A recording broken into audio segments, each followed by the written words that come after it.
Muito bom dia, meus irmãos. E que seja um bom dia, né? Bem, escapamos do frio hoje de manhã, né? Dia dos Pais. Me tornei pai a primeira vez, dia 23 de março de 1979. Que horas mesmo? Às 11h? Às 11h45. Quem dá a luz não esquece, né? E não foi cesariana. A segunda vez que eu me tornei pai foi dia 22 de março de 1982. Quase que meus filhos empatam ali, né? A data de aniversário deles. Me tornei avô a primeira vez em 21 de março de 2014. 2014, avô pela primeira vez. E avô pela segunda vez, agora sim, 18 de janeiro de 2016. Oi? Não, só o Theo que não é março. O único aqui, assim, dos homens da família que não é do mês de março é o Teodoro, que é o segundo neto que nasceu em janeiro. Mas nasceu em janeiro porque deu uma adiantada, né? Ele estava meio apressadinho. Nasceu um pouco mais cedo. E eu gostaria de tratar um pouco desse assunto, conforme apareceu aí no banner da igreja, nas pegadas do pai Abraão, e tratar um pouquinho desse assunto de paternidade, olhando para essa história. Então, essa semana eu reli de novo a história de Abraão, os vários capítulos, as várias coisas que aconteceram. E vou seguir aqui uma lógica hoje de dar uns pontos e umas pequenas conclusões ou aplicações a respeito de coisas que aconteceram na vida desse patriarca. Espero que isso seja útil para nós. É útil para todos nós que estamos aqui, homens, mulheres, filhos, ou que seja, mas tem bastante direcionamento aos pais. Como pais, a última vez que eu preguei, falamos também sobre família, e quando a gente vai lá para Efésios capítulo 6, os primeiros versículos, quando diz, e vós pais não provoqueis os filhos à ira, está falando dos pais, né? Não é pai e mãe. A palavra lá é específica.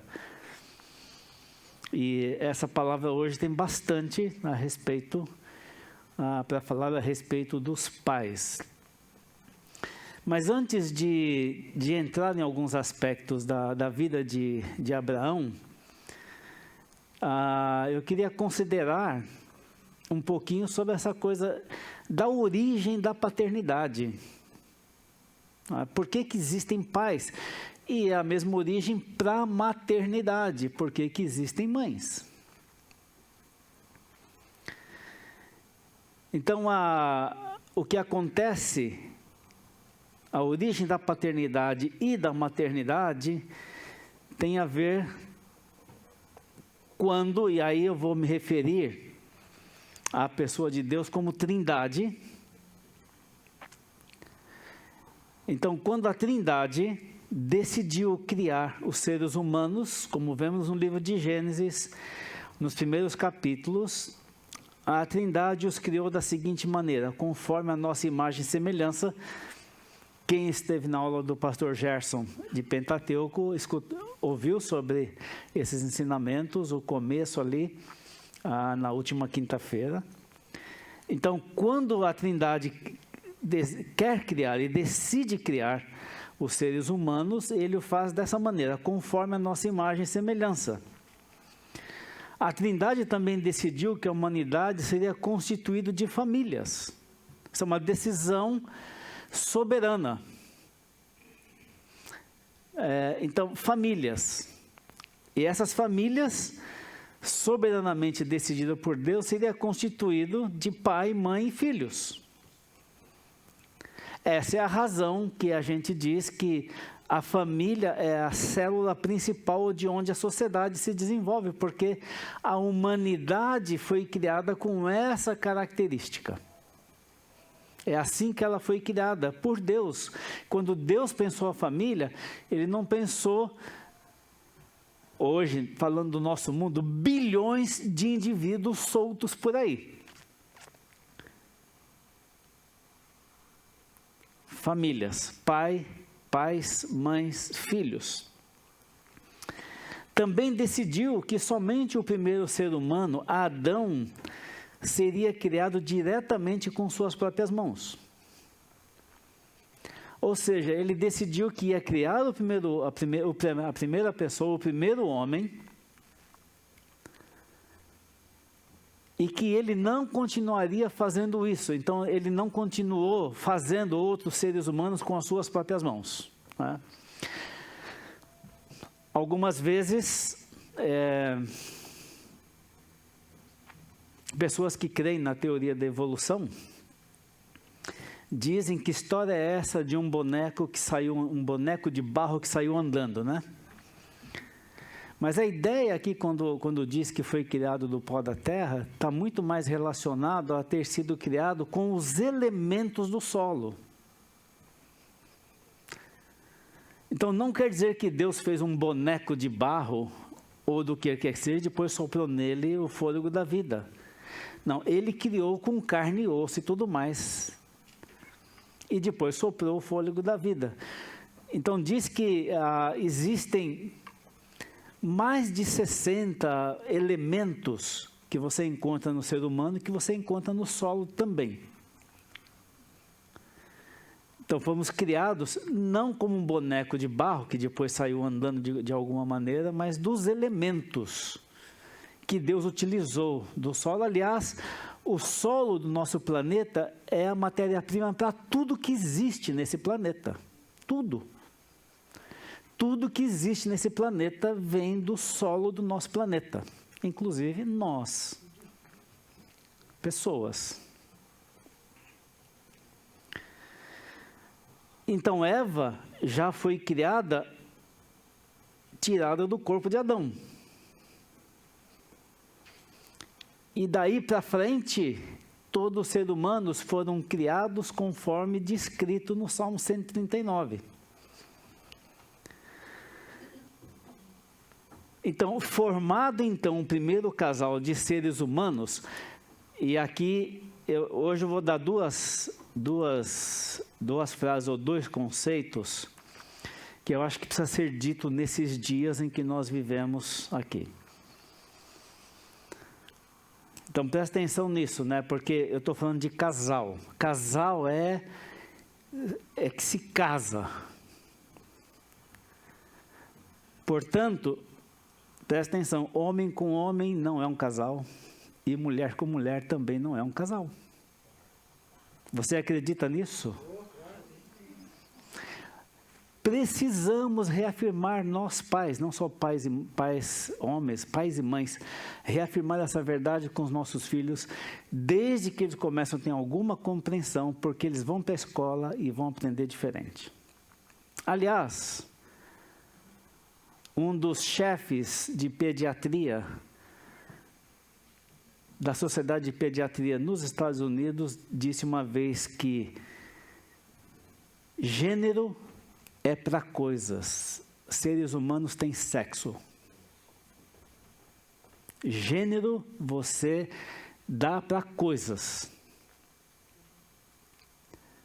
Seres humanos não têm gênero, tem sexo. Ou nasce homem ou nasce mulher, ponto final. Não interessa o que você queira dizer depois, mas nasceu homem, nasceu mulher. Não tem nenhuma outra possibilidade. Deus criou assim. E veja, o homem pode dizer o que ele quiser, ou a mulher dizer o que ele quiser depois a respeito dele mesmo, em termos de gênero. Mas é sempre homem ou mulher. Não tem como escapar disso. E isso não vai mudar. Portanto, formado o primeiro casal de seres humanos de maneira absolutamente miraculosa e extraordinária, A Trindade, então, eu vou usar essa palavra aqui, porque é uma palavra também usada no nosso dia, mas vou usar nesse sentido aqui. Empoderou esse casal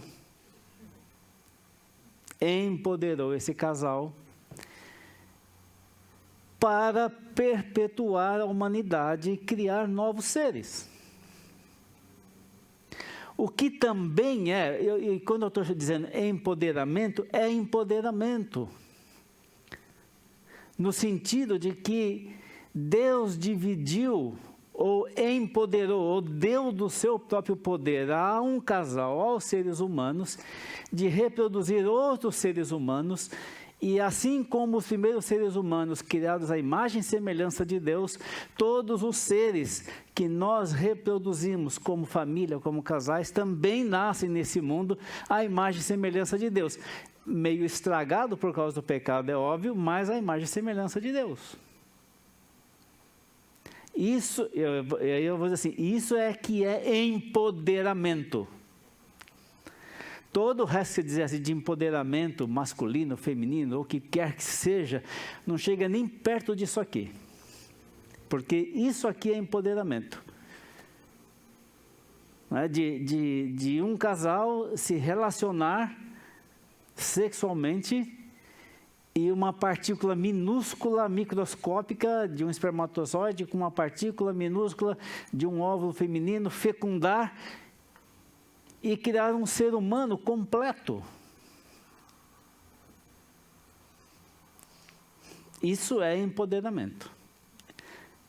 Então, hoje, falando para os pais, nós pais fomos empoderados nesse sentido. As mães também. As mulheres também.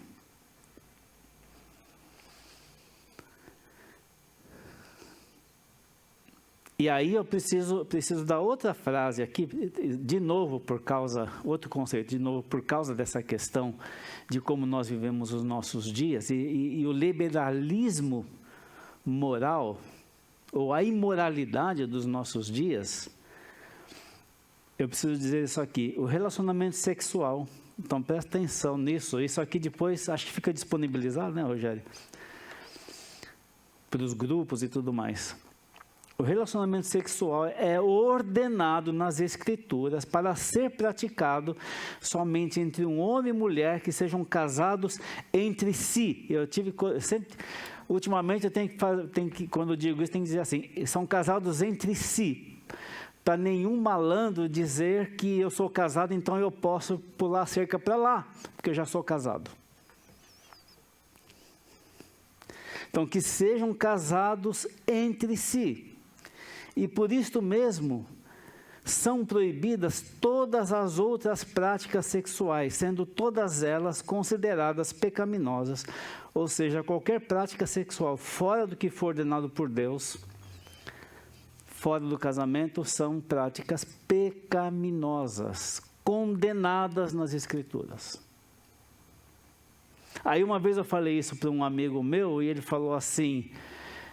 voltamos para o tempo das cavernas. Eu pensei assim, não é tempo das cavernas, isso é luz.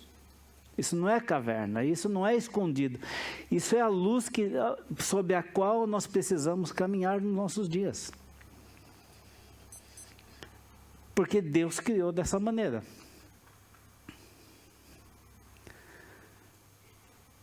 Portanto, a paternidade é um empoderamento dado aos homens por Deus, a fim de perpetuar a raça humana que começou com os nossos pais Adão e Eva num ato soberano e gracioso da Trindade. Nós sempre dizemos, e a palavra de Deus sempre nos afirma isso, nós somos filhos de Adão e Eva. E é muito interessante porque cientistas que vão estudando esse negócio de genoma e a origem da humanidade e tudo mais, acabaram descobrindo, porque a mulher tem um gene específico, e aí fizeram uma pesquisa com mulheres de várias etnias e diferentes raças e tudo mais no mundo, e descobriram que todas elas têm aquele mesmo gene igualzinho, e chamaram de isso aí o gene de Eva, alguma coisa assim, alguma coisa do tipo assim. Todos nós temos a mesma origem. Tinha um professor, foi professor da minha esposa, né, de teologia no seminário, que lá no meio da aula, ele era um escocês, e lá no meio da aula ele falava assim: qual é o nome do teu pai? Ah, meu pai, no caso do meu pai, né? Meu pai chama Et. Não, teu pai é Adão, né? Todos nós temos essa origem. Mas fomos empoderados por Deus. E que responsabilidade, e que privilégio.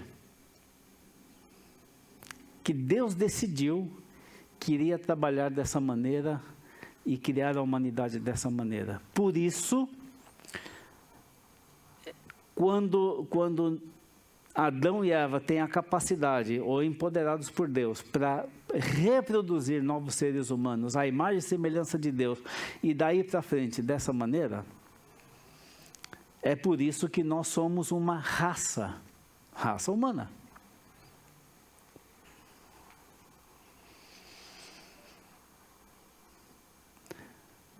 E a outra questão aqui para ser colocada como a título de introdução é de que Deus se autodenomina como Pai nas Escrituras. E para nós pais, essa é a figura máxima para quem nós podemos olhar. E algumas vezes tem exortação no Velho Testamento assim: será que vocês se esqueceram que Deus é Pai de vocês? E aí, quando vai para o Novo Testamento, por exemplo, o Evangelho de Mateus, tem uma série de versículos que Jesus fala: o vosso Pai Celestial, o meu Pai, assim, dessa maneira, e vai dizendo, dando essa característica sobre Deus como Pai. A quem, de fato, nós, pais, devemos imitar. Mas considerando, veja só, é muito interessante, eu não sei, quando você lê a Bíblia, como é que você lê a Bíblia, né? A gente costuma dizer que a gente sempre usa algum tipo de óculos para ler a Bíblia. Ou a gente está buscando alguma coisa específica, mas quando eu penso, por exemplo, em família, quando eu penso, por exemplo, em caso de paternidade, humanamente falando, não tem nas Escrituras nenhum modelo perfeito. Não tem nenhum pai perfeito descrito nas Escrituras. Tanto quanto esta manhã aqui não tem nenhum pai perfeito também. Simplesmente por causa da nossa natureza pecaminosa.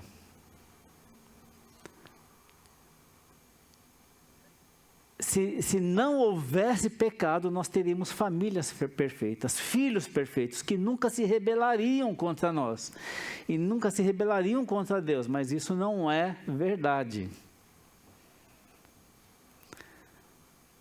Então, por isso eu escolhi falar de Abraão, porque em Abraão nós temos coisas positivas e coisas negativas, coisas boas e coisas ruins, exemplos a ser imitados e exemplos a não imitar.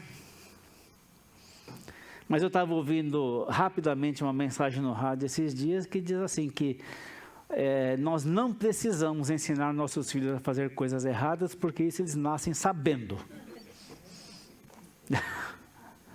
Isso eles nascem sabendo. E aí é um trabalhão danado ensinar as coisas certas, porque fazer o errado, por causa da natureza pecaminosa com a qual eles nascem. Então você pega um bebezinho, né? Todo mundo aqui já teve bebezinho, um dia vai se lembrar disso. Você pega um bebezinho de alguns dias, ou um mês, ou o que seja, de nascido, e ele já comeu, já mamou, está satisfeito, está de boa saúde, foi trocado. Aí você bota lá e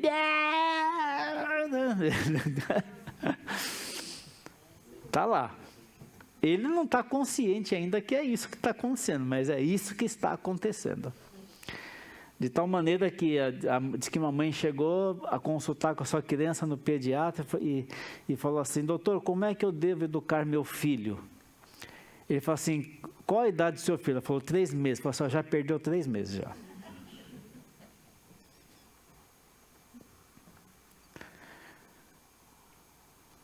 Isso é uma coisa que criança precisa aprender desde de bem pequenininho mesmo, é quem é que manda, porque eles pensam que são eles.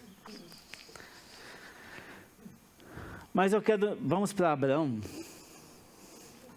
e ver algumas coisas a respeito desse patriarca. Abraão e o exercício da paternidade humana. Todos os textos que nós vamos usar aqui estão no livro de Gênesis, obviamente.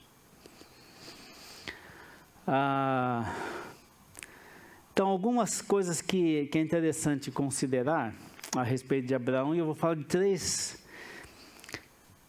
Abraão como filho, Abraão como marido, Abraão como pai e, por último, o legado de Abraão. Como que Abraão era como filho? Então, vamos lá, Gênesis capítulo 11, final de Gênesis capítulo 11.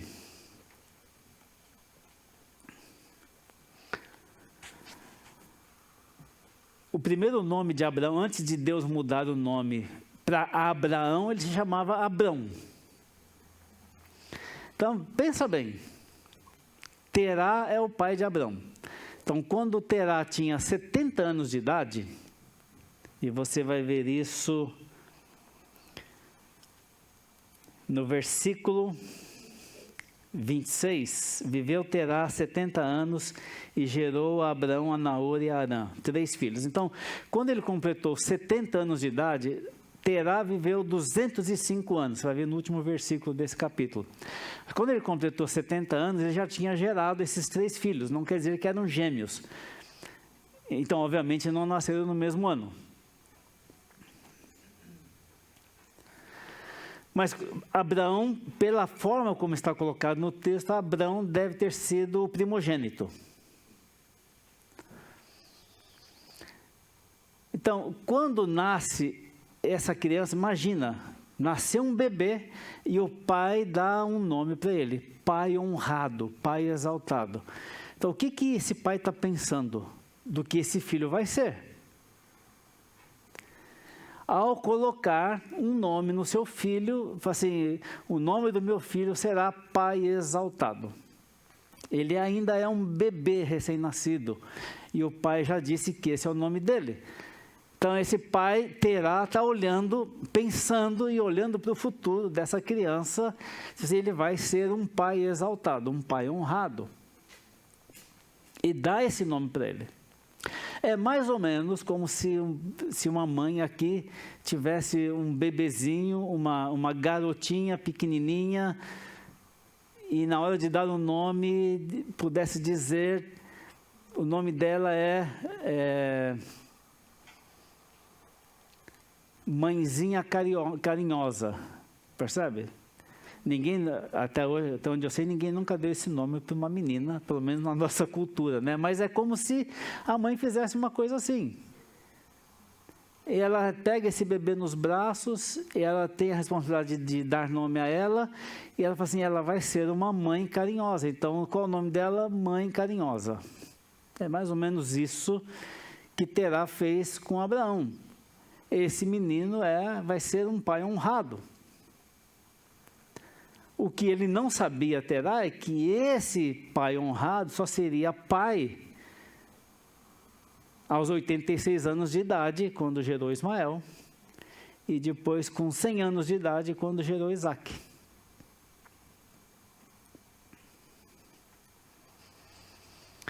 Mas é muito interessante essa forma, porque isso também tem a ver com nós pais, quando nossos filhos nascem, que tipo de expectativa que nós temos em relação a eles. eu nasci aqui em Arapongas, né, pertinho daqui, 1952. Mas eu nasci de 8 meses. Porque minha mãe parece que resolveu trabalhar pra caramba e deu à luz antes do tempo. E quem se lembra daquela época, obviamente não eu, disse que olhava para mim e falava assim, ih, esse aí não vai dar em nada, que ele vai morrer. Estou vivo até hoje. E aí, tá vendo só? Mas eu tenho certeza que se eu não tivesse ela, não ia ficar solteira também.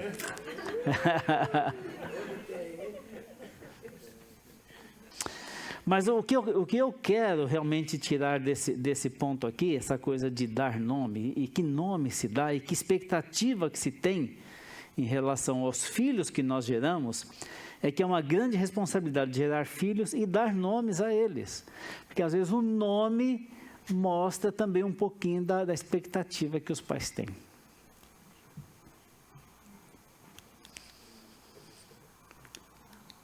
Aí está o papo ali, ó. Pai e filho. Miguel é guerreiro.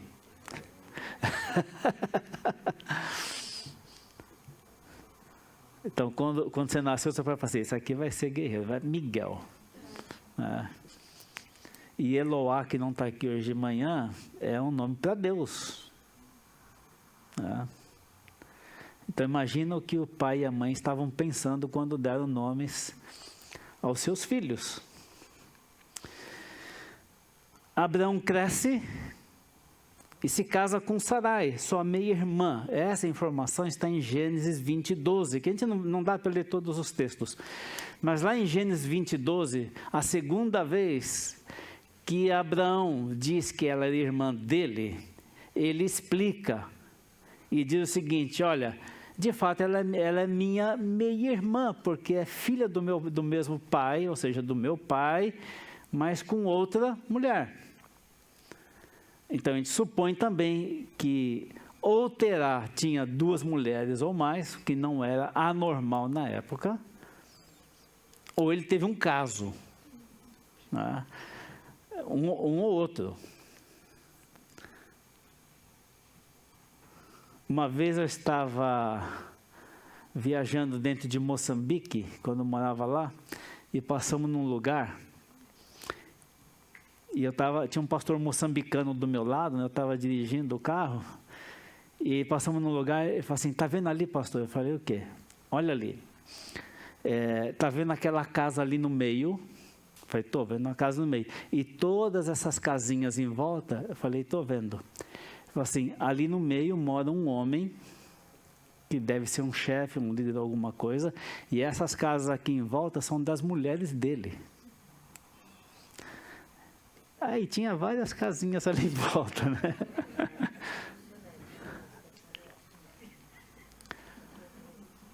Mas eu vou dar uma informação, eu não sei se você vai ficar chocado com isso. Talvez alguns, porque eu já fiquei chocado com isso no passado. Uma pessoa que se casa com mais de uma mulher, enquanto na nossa legislação aqui, até então não é permitido, mas uma pessoa que tem 2, 3 mulheres ou alguma coisa assim, bígamo ou polígamo, não é normal, nem é correto de uma certa forma, mas também não pode ser chamado de adultério, porque ele casou com elas. É adultério se ele tiver 3 ou 4 e pegar uma outra lá fora que não tem nada a ver com quem ele não é casado. Aí ele vai levar chumbo grosso naquela cultura.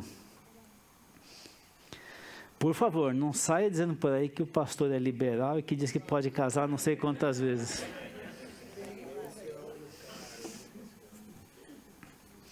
Mas como filho, ele se casa com uma mulher estéril e você, até hoje ainda é assim, né? Você só sabe que a mulher não pode gerar filhos depois que casa e tenta gerar filhos. E aí se detecta a incapacidade. Hoje nós já sabemos que infertilidade pode afetar tanto homens quanto mulheres. Eu falei disso uma vez lá em Moçambique com alguns homens, meus alunos. Eu falei, não. Eu falei, você não conhece nenhum caso de uma mulher, porque lá é assim, a mulher não pode gerar filhos, eles devolvem a mulher para o pai, e o pai pega de volta o dote. Eu estava com a palavra que eles usam, lobolo, né? Pega de volta o dote. Aí essa mulher casa com outro e gera filhos. Então, de quem era o problema? E eu falei uma vez para ele, a gente conhece, tem uns casos que é assim. Eu falei, pois é. Então, não é a mulher que tem problema de infertilidade. É o cara. Mas o machismo não deixa reconhecer isso de jeito nenhum. Mas ele casa com uma mulher infértil, que não pode gerar filhos, e ele não pega outra mulher, ainda que lhe fosse permitido casar. Lembra a história de Eucana, Ana e Penina? Está ali. Era permitido, mas ele não faz. Ainda que Abraão não tinha nenhuma revelação. Ele não tinha nenhuma revelação sobre esses princípios, sobre essas questões. Era um ambiente totalmente idólatra e politeísta o que ele vivia. Assim que ele, como filho, casa com sua meia-irmã. Mas ela não podia gerar filhos. Ele não lança a mão de outra mulher. E aí o meu ponto aqui nesse negócio de que ele poderia assumir ou ter uma outra mulher, é que o ponto é nem tudo que é lícito culturalmente é realmente bom. Paulo traz esse princípio. Todas as coisas me são lícitas, mas nem todas edificam. Todas as coisas me são lícitas, mas eu não me deixarei dominar por elas. Ou seja, nós temos que ter critérios. Então, ele cresceu em Ur dos Caldeus, num ambiente politeísta e idólatra, e ele, obviamente, incrédulo. Ele foi um incrédulo pagão, adoradores de deuses estranhos. E isso foi boa parte da vida dele.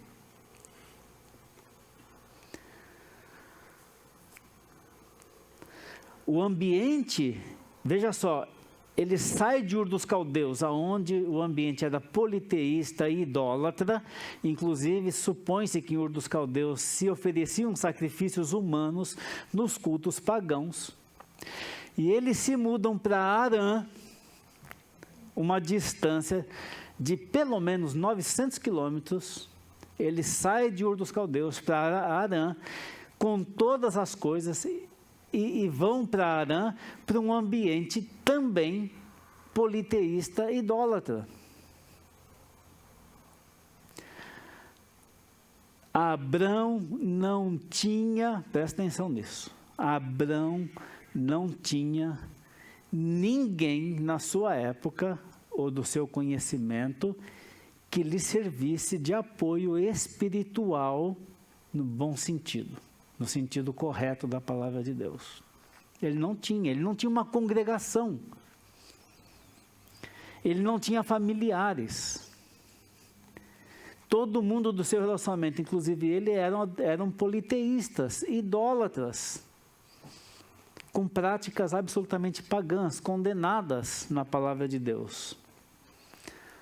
Agora, o meu ponto aqui para nós é, o ambiente religioso dos nossos dias não é diferente. Manda seu filho para a universidade, do outro lado da rua. Idolatria, politeísmo, imoralidade, corrupção, está lá. Só que do lado de cada rua tem uma igreja. E só que do outro lado da rua tem cristãos comprometidos também.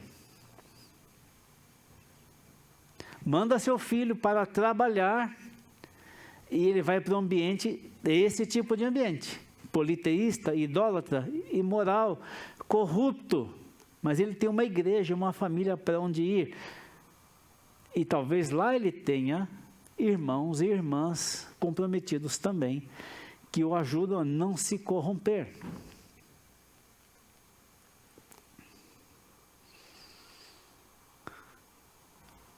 E aí nós temos, os nossos dias nesse sentido são muito mais vantajosos, porque nós temos com quem repartir, nós temos com quem nos reunir, nós temos quem ore por nós, nós temos quem nos ensine,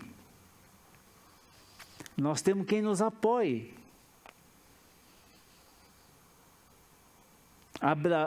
Abraão vai nessa linha até que Deus o chama efetivamente. Então eles se mudaram para Harã, e veja só, esse como filho, porque o versículo aqui diz o seguinte, 31 do capítulo 11, tomou Terá a Abrão e a seu filho Eló, filho de Harã, filho de seu filho, e a Sarai sua nora, mulher de seu filho Abrão, e saiu com ele de Ur dos Caldeus para ir à terra de Canaã. Foram até Harã, onde ficaram. E aí o 32 diz, e havendo Terá vivido 205 anos, ao todo morreu em Harã. Eles iam para Canaã, mas foram até Harã, que já foi uma viagem considerável.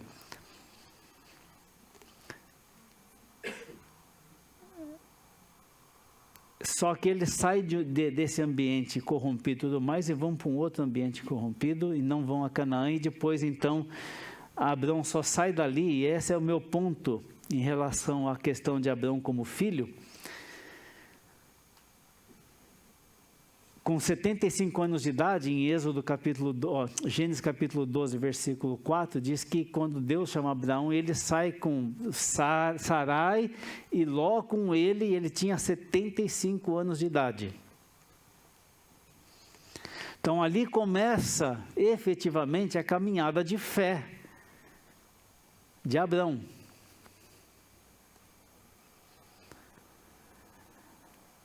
E ele só sai depois que o pai falece, depois que o pai morre. O pai morre com 205 anos. Então, Abrão conviveu com seu pai, que diz que com 70 anos ele gerou Abraão, Naor e Harã. Então, ele convive com seu pai pelo menos 135 anos.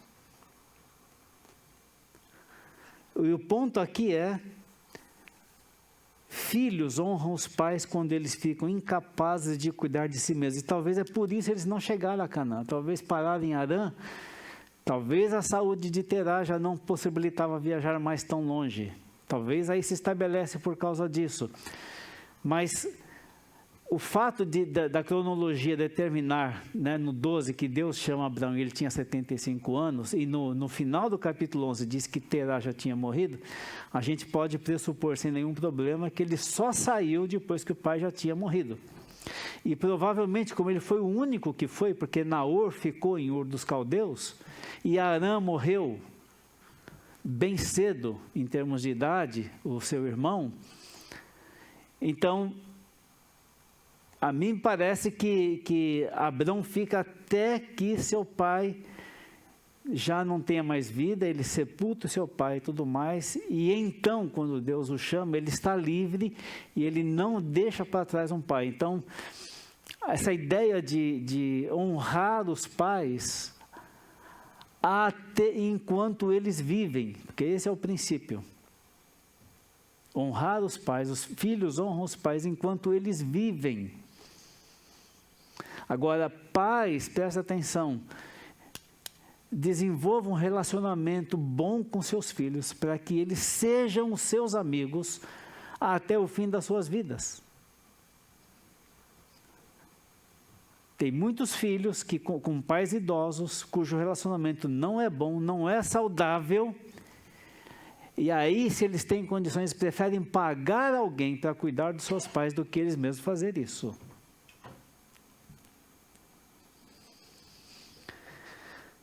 nós já passamos o nosso bocado, nós dois, nesse sentido. Tanto com a segunda mãe dela, quanto com a minha mãe. E depois, no versículo 4 do capítulo 12, diz: partiu, pois, Abraão como lhe ordenara o Senhor, e Ló foi com ele. Então veja, o pai de Ló faleceu muito cedo. Então, quando Terá sai de Ur dos Caldeus para ir para Canaã e para em Harã, ele leva Abrão, Sara e Ló. Ou seja, Terá assumiu a responsabilidade de criar Ló, o seu neto.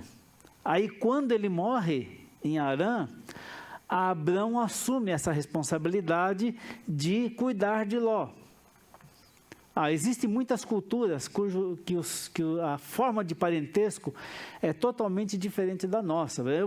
Nós moramos alguns anos entre os Waiwais lá em Roraima, e é assim, um casal se casa, né, um homem e uma mulher se casam, e a coisa dali para frente funciona assim: todos os irmãos do pai são chamados de pai, e todas as irmãs da mãe são chamadas de mãe.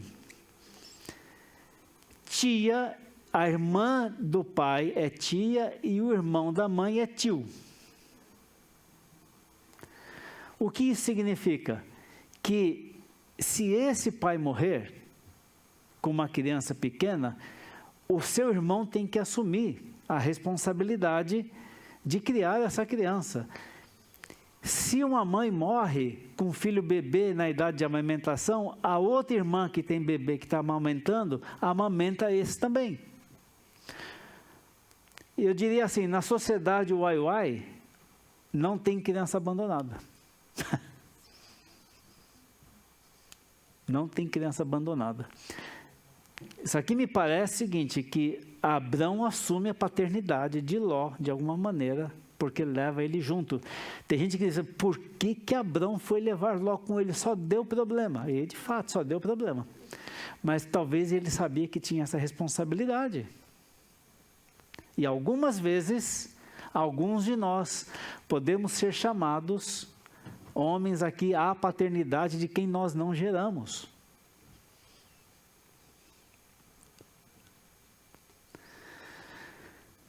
Bom, a minha esposa aqui, a Dona Eliane, chamar ela assim, né? Bom, é melhor chamar ela de Dona Eliane aqui do que de Irmã Eliane, porque se chamar de Irmã Eliane, ela não vai gostar mesmo. Ela tem filho espalhado por aí afora, todo mundo chama ela de mãe, né? Vai em Moçambique, tem não sei quantos, não sei onde tem quantos, né? Chama ela de mãe e ela chama todo mundo de filho também, né? Às vezes eu falo assim, não dá para ser pai de tanta gente assim.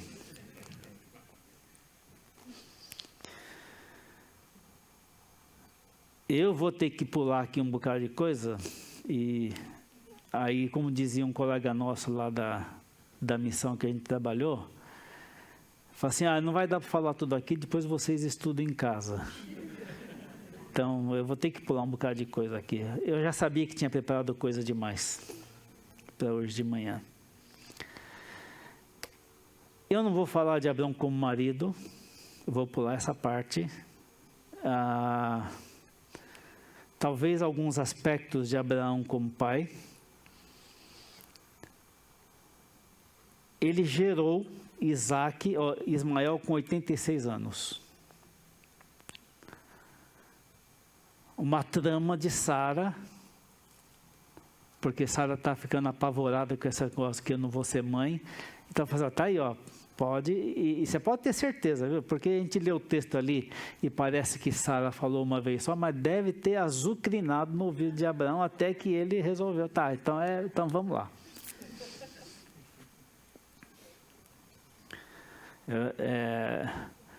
Porque Abrão, no capítulo 15, mostra que Abrão creu, e isso foi imputado como justiça. Então, em Gênesis 15:6, quando diz isso, quer dizer que dali para frente, Abraão não duvidou mais de que ele ia gerar um filho. É isso que significa aquilo lá. E ele ainda esperou 14 ou 15 anos até efetivamente gerar Isaac. Mas um pouco antes, uns 14 anos antes, mais ou menos, ele gera Ismael. Mas com 100 anos de idade, e Sara tinha 90 anos, isso está em Gênesis 21:5, e o ponto aqui é o seguinte: Deus sempre cumpre suas promessas, ainda que pareçam demoradas, às vezes, ou que pareçam impossíveis de serem cumpridas. Então, nós pais, os homens, nós temos promessas na palavra de Deus, a respeito da nossa família, a respeito dos nossos filhos, a respeito da nossa vida. E às vezes, pelo fato de que o tempo de Deus não é igual ao nosso, a maioria das vezes é muito diferente. Temos que esperar com paciência até que Deus cumpra. E temos que criar essa expectativa na família, de que Deus vai cumprir o que Ele falou, de que Deus vai fazer o que Ele falou. E não vamos nos apressar de tentar resolver nós mesmos a coisa, porque vai dar, como dizia no passado os caipiras, com os burros na água. A coisa não vai dar certo. Vai ser um grande problema. E no caso de Ismael, está aí até hoje. Nós morávamos em Moçambique, eu me lembro disso, morava em Moçambique, e veio o chefe dos ismaelitas e deu uma entrevista na TV de Moçambique. Você vê, eu assistia a TV em Moçambique, das notícias de Moçambique, que era ótimo, porque ficava informado do que acontecia no país. E esse ismaelita, ele foi entrevistado. E sabe o que foi que ele disse na entrevista dele? O nosso propósito como ismaelitas é destruir o povo de Israel. Ele falou com todas as letras. Começou aí, né? Nessa coisa aqui. A birra de Sara, né? Deu uma zebra lascada. A birra de Sara e a aquiescência de Abraão ao fazer isso. E os ismaelitas existem até hoje porque Deus fez uma promessa. E disse assim, olha, Ismael também vai gerar e vai ser um povo, e vai ser um povo poderoso. Deus também disse isso sobre Ismael. Como pai, eu vou rapidamente nisso aqui, como pai, quando Isaac foi desmamado, que deve ter sido com 2, 3 anos de idade, alguma coisa assim, Abraão deu uma grande festa, e ali no meio da festa, Sara viu Ismael, que devia ter uns 16, 17 anos de idade, com uma criança de 2 ou 3 anos de idade, e viu Ismael brincando, fazendo alguma coisa com Isaac, que ela julgou ser inapropriado e perigoso, e disse assim, tem que mandar embora. E Abraão não queria mandar embora, e Deus disse, ouça a tua mulher, porque o filho da promessa é Isaac, não é Ismael. Então é melhor separar. E de fato ele fez, com pesar no coração ele fez. Um pai às vezes poderá ter que despedir-se de coisas ou até de pessoas que poderiam causar problemas ou mesmo impedir que a vontade de Deus se realize na vida da família. Eu estou falando para pai porque os pais são considerados o cabeça da casa, o líder do lar. E às vezes ele pode ter coisas ou até pessoas de relacionamento ali que ele precisa dizer assim, olha, tem que tirar. Tem que sair, não pode continuar. Porque isso aqui vai atrapalhar o plano de Deus para a nossa família. E eu vou terminar da seguinte maneira.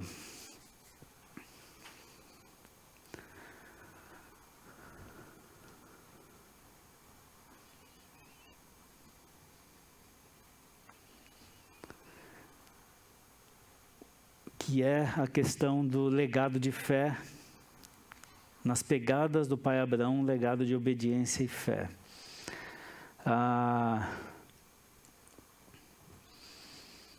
E eu vou resumir da seguinte maneira. Se é um negócio que me impressiona na vida de Abraão é a sua obediência. Deus disse, sai da tua terra e da tua parentela e eu vou te mostrar. Ele saiu e foi. Quando ele tem o desentendimento com Ló, depois que Ló se separa dele, vai lá para o lado de Sodoma e Gomorra, Deus diz para Abraão, agora você levanta aí, que está num lugar alto, e olha para o norte, sul, leste e oeste, até onde alcança a sua vista. Essa é a terra que eu vou te dar, então vai andar nela. Aí o que ele vai fazer? Ele vai andar nela.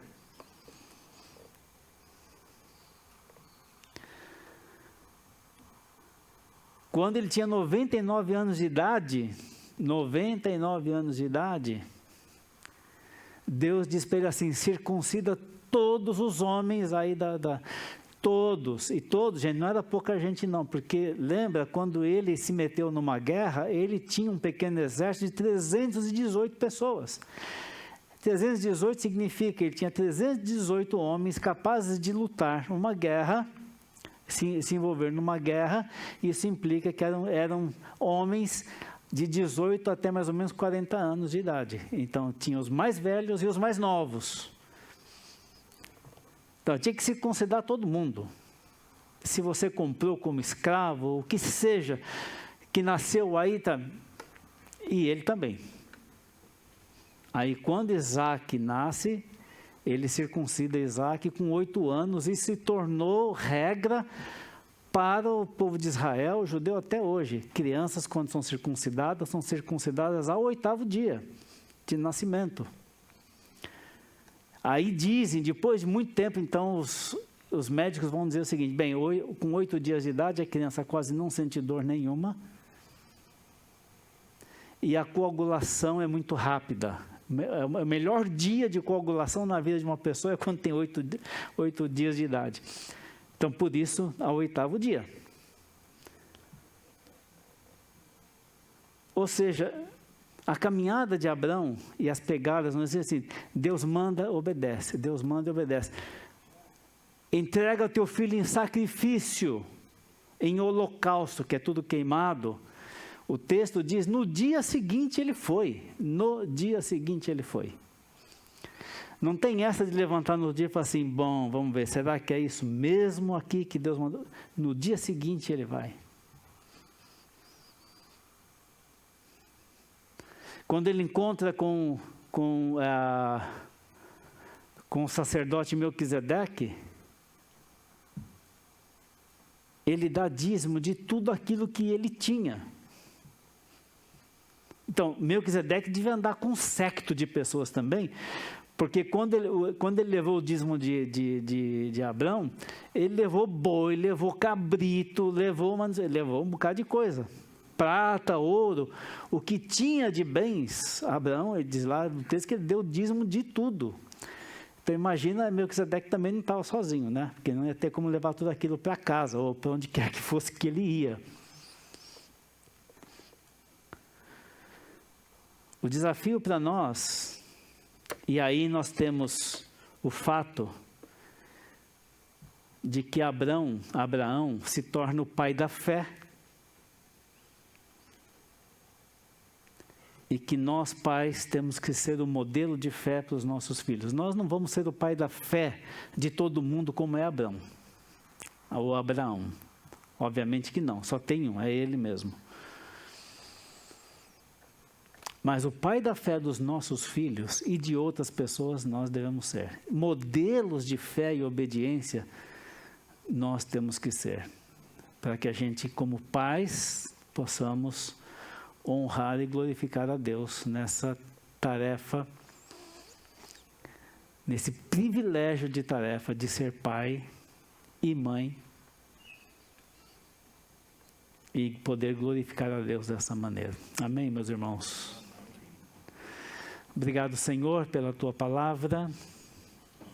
Agradecemos pelos desafios que nós temos nela, por aquilo que nós podemos aprender desse patriarca, desse Teu servo do passado.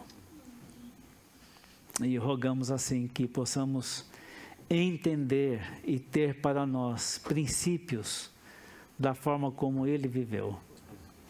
Nós oramos, Pai, nós agradecemos em nome de Jesus. Amém.